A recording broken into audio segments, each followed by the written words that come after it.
¿Qué tal? Bienvenidos a Yaniot PM y hoy vamos a hablar de la operación Gedeón. Nicolás Maduro denunció el pasado 3 de mayo un operativo militar que buscaba capturarlo, dijo, y que desarticuló con un saldo de por lo menos 6 muertos y 30 detenidos, entre ellos 2 ciudadanos estadounidenses. Dijo que se trató de una fallida invasión para derrocarlo. Esta fallida invasión se realizó por vía marítima utilizando 2 lanchas. Maduro acusó a los gobiernos de Estados Unidos y de Colombia de estar detrás de esta incursión militar, algo que ambos gobiernos han negado. También la televisión estatal venezolana presentó un video con declaraciones de uno de los 2 ciudadanos estadounidenses detenidos. Se trata de Luke Alexander Dimon, quien confesó que la operación Gedeón, así se denominó, buscaba capturar a Nicolás Maduro, trasladarlo a Estados Unidos, entregarlo a la justicia estadounidense para que enfrente allí sus cargos por narcotráfico. La operación, dijo, fue planeada por Jordan Goudreau, quien es un soldado ex boina verde de Estados Unidos y dueño de una empresa de seguridad llamada Silvercorp. Por su parte, el presidente interino de Venezuela, Juan Guaidó, negó cualquier responsabilidad o cualquier vínculo con las acciones adelantadas por esta empresa de seguridad basada en la Florida, Silvercorp. Dijo que se trató de un montaje y de una operación infiltrada y financiada por el gobierno de Nicolás Maduro. 2 de los asesores de Guaidó, que hacían parte de una comisión de crisis y estrategia, renunciaron cuando se conoció que habían firmado un contrato exploratorio con esta empresa de seguridad Silvercorp para evaluar posibles acciones militares para derrocar a Nicolás Maduro. Dijeron que desde noviembre habían cancelado el contrato y el propio Guaidó dijo que su firma, que aparecía en una de las páginas del contrato, fue falsificada. Pero es un hecho que una operación militar está sobre la mesa como una de las tantas opciones para derrocar a Nicolás Maduro. Y la pregunta que surge es, ¿qué base legal hay detrás de estas acciones? ¿Es posible que surjan nuevas incursiones militares en el futuro para deshacerse de Nicolás Maduro? De eso vamos a hablar con mi invitado de esta noche en Yaniot PM. Así que le voy a dar la bienvenida al ex fiscal de la Corte Penal Internacional, Luis Moreno Ocampo, quien nos acompaña desde California. Luis, muy buenas noches, bienvenido a Yaniot PM. Gracias, un gusto estar acá.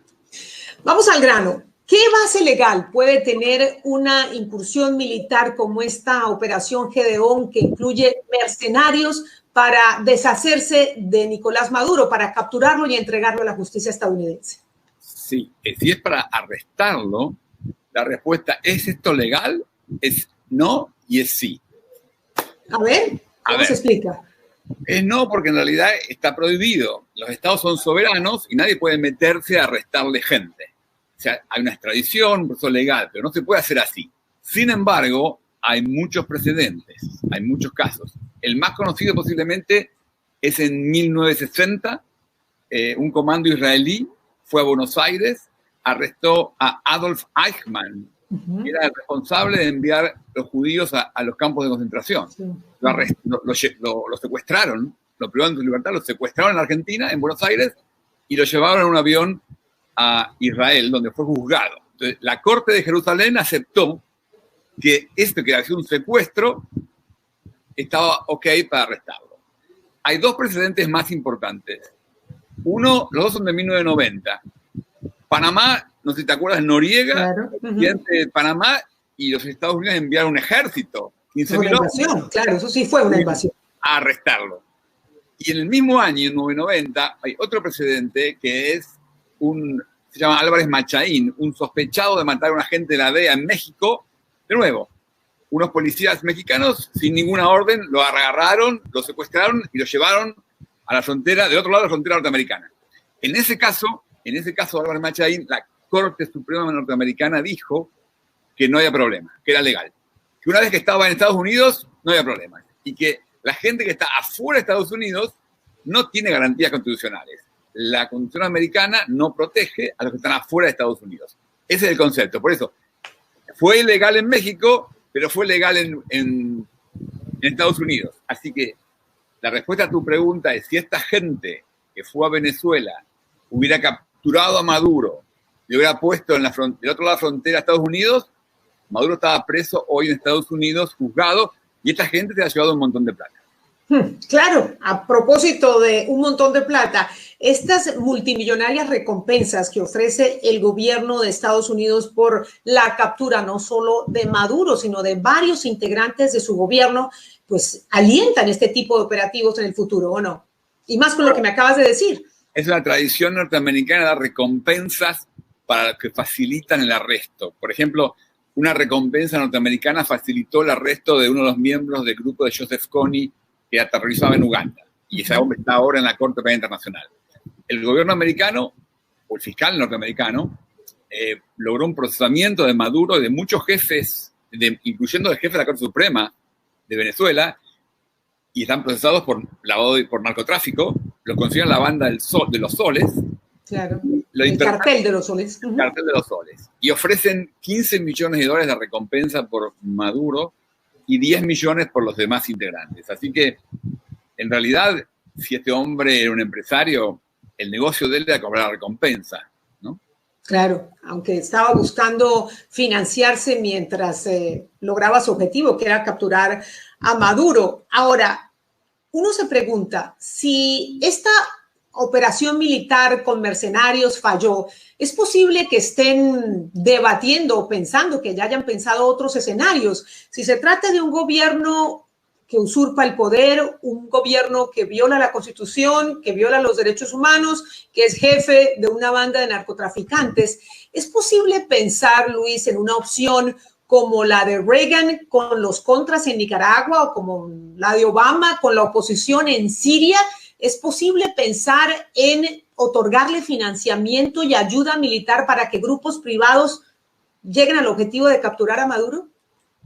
Bueno, pero tus dos ejemplos muestran que es una opción desastrosa. Digamos, Venezuela tiene un problema enorme, pero una cosa muy importante que pasa en Venezuela es que la oposición no usa la fuerza.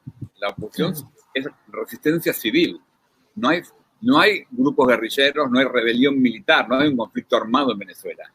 Y esto genera muchos problemas, pero por lo menos no es Siria, no es lo que pasó en Nicaragua. Entonces me parece justamente que yo creo que hay un problema muy serio de que la comunidad internacional no puede tomar medidas buenas para resolver el problema, pero ir a una lucha armada es lo peor que le puede pasar a Venezuela, que ya tiene muchos problemas.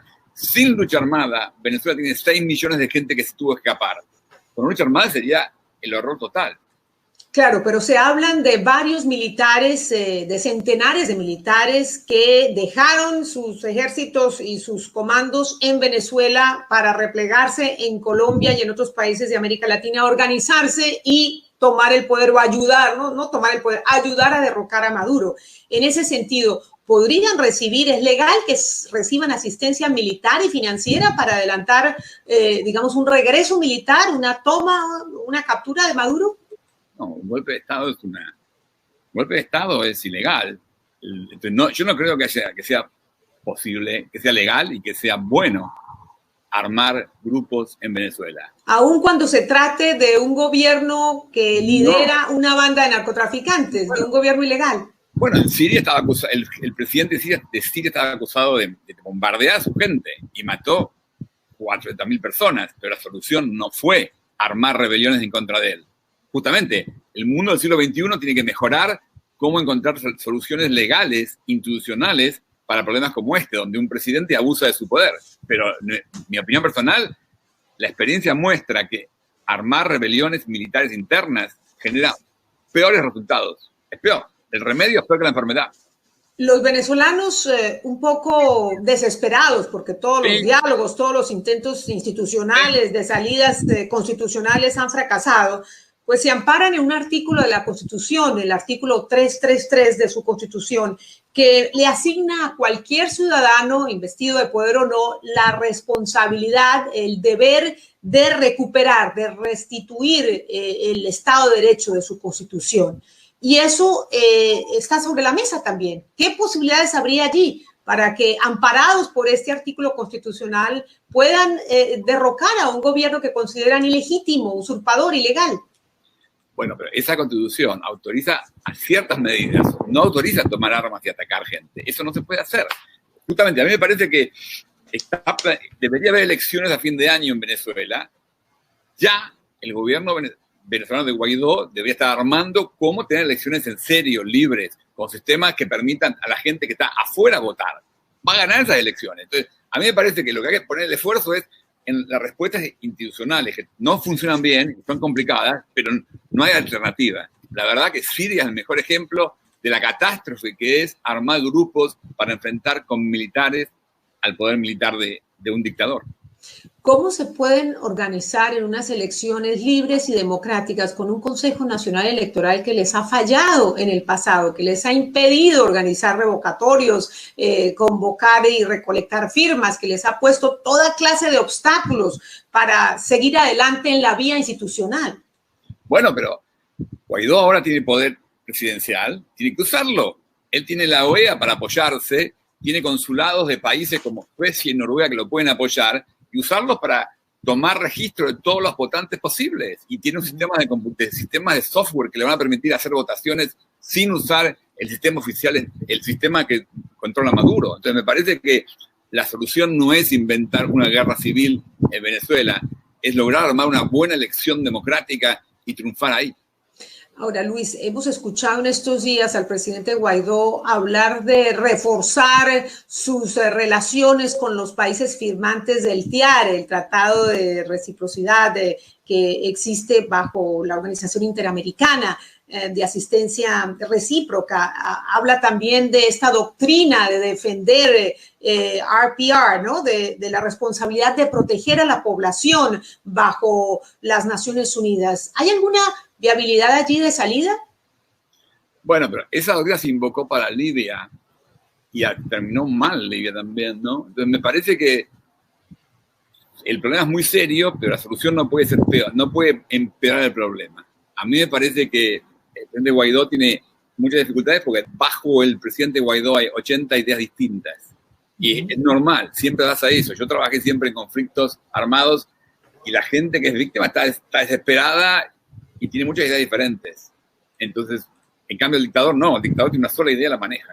Entonces, me parece que la solución a este problema no pasa por usar la justicia como están usando Venezuela fue a la Corte Penal Internacional.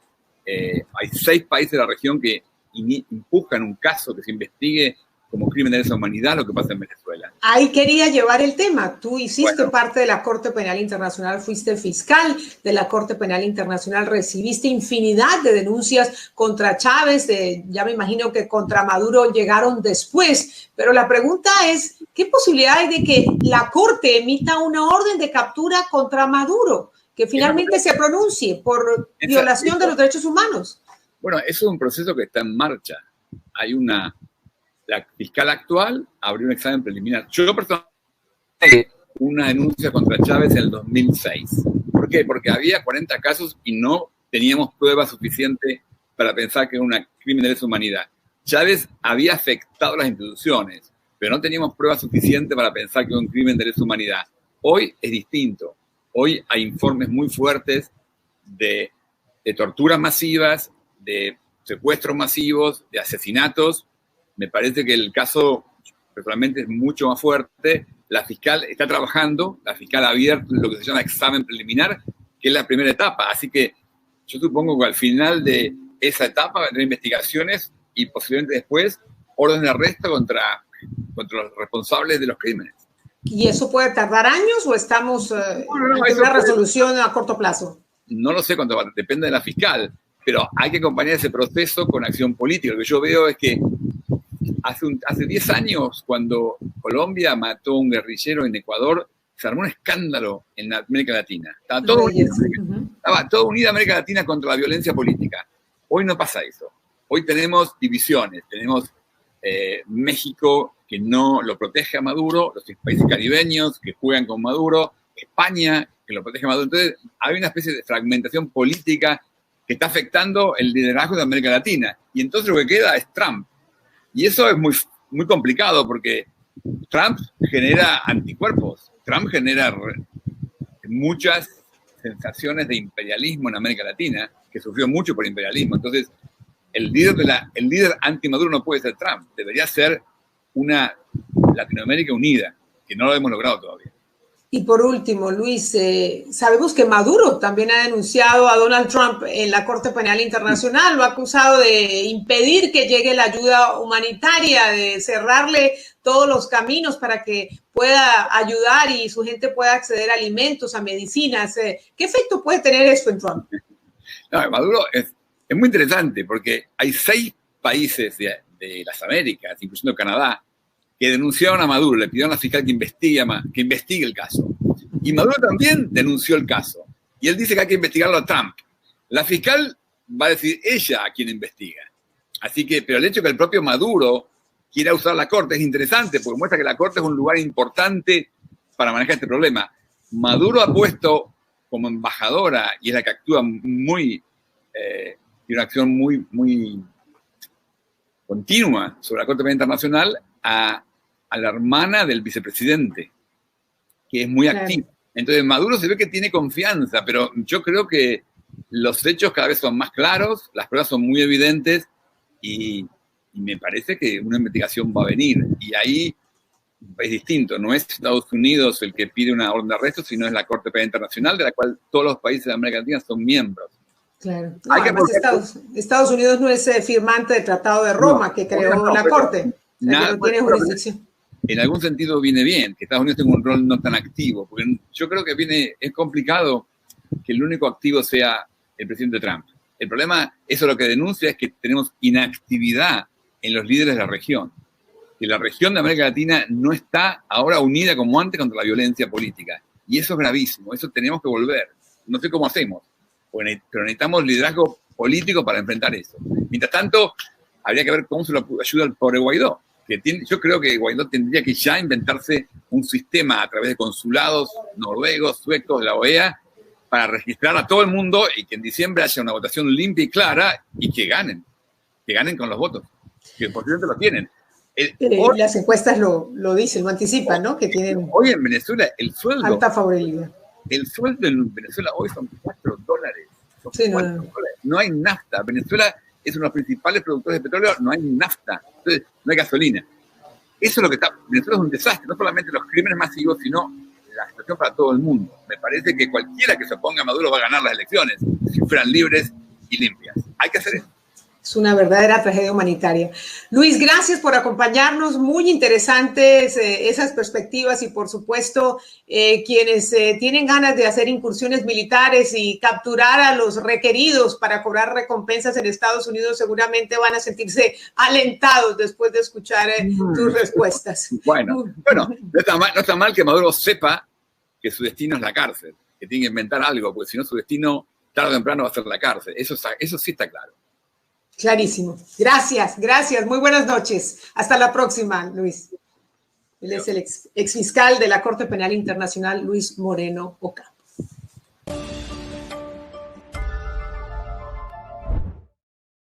Bueno.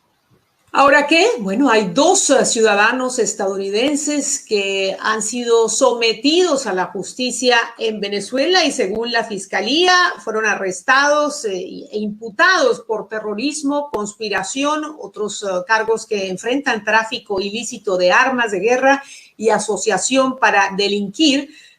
Todos delitos que conllevan penas de hasta 30 años de cárcel. El gobierno estadounidense, a través de su secretario de Estado, Mike Pompeo, ha dicho que aumentará la presión y que hará todo lo que esté a su alcance por lograr su liberación. Así que es posible que haya algún tipo de presión o alguna negociación de por medio que busque poner en libertad a estos 2 ciudadanos estadounidenses. Sin embargo, como escuchábamos a Luis Moreno Ocampo, las millonarias recompensas por la captura de Nicolás Maduro y de varios miembros de su gobierno para que sean sometidos a la justicia estadounidense por cargos de narcotráfico y lavado de dinero y narcoterrorismo, entre otros, alientan o alentarían operaciones similares, operaciones militares para dar con el paradero de los integrantes del régimen de Nicolás Maduro.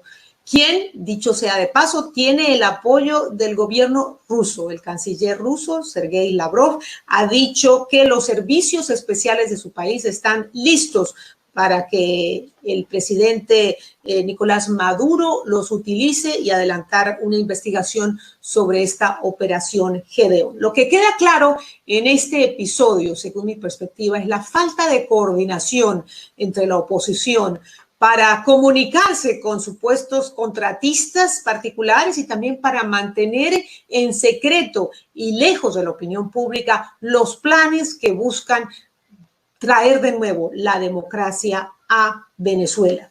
Y también, dicho sea de paso, esto demuestra que Nicolás Maduro sigue siendo una persona que no se la puede subestimar tan fácilmente. Seguiremos atentos a lo que suceda en Venezuela, por supuesto, y a las diferentes reacciones y resultados de investigaciones en torno a lo que sucedió en la primera semana de mayo. Gracias por acompañarnos. Los invito, como siempre, a que continúen con nosotros y se unan a nuestra página web, univisionnoticias.com. Allí estaremos siguiendo los desarrollos de la crisis venezolana en medio de esta cuarentena que seguimos ansiosos soportando. Gracias, hasta una próxima entrega de Yanio PM. Buenas noches.